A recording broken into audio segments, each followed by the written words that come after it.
From Doble to Kismayo, maintaining 130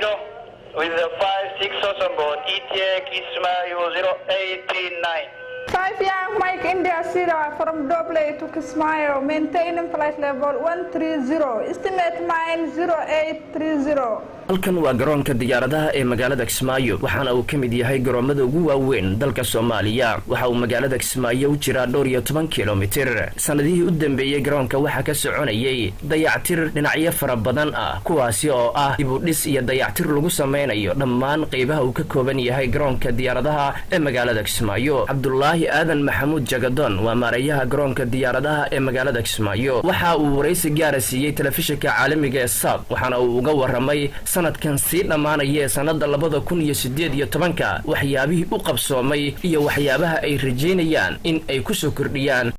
waxaan rabaa inaan mahad ballaaran halkan maarta uga soo jeediyo sida wanaagsan howlahoodii iyo waajibaadkii loo igmaday maarta ciidamada qalabka sida ay u qabteen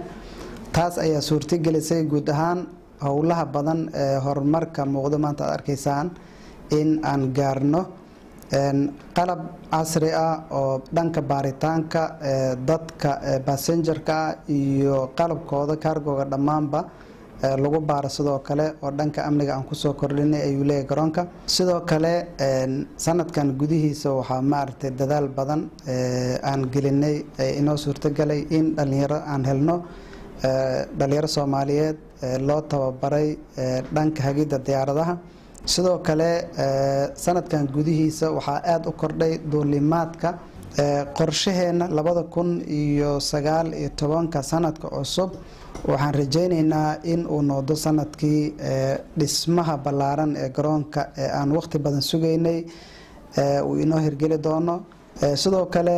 waxaan qorsheynaynaa oo mar dhow aan rajaynaynaa barnaamijkiisa asagana aan ka shaqeynay in aan gelino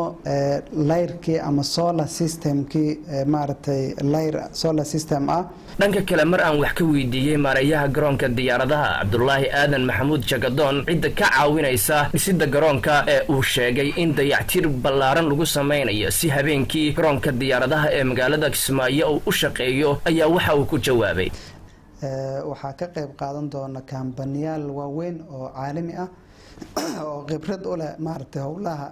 dhismaha ee garoomada kuwaas oo howla aynka hore u soo qabtay oo wadamada horumarsan maartay ka soo shaqeeyay waxaan rabnaa in garoonkan uu noqdo garoon caalami ah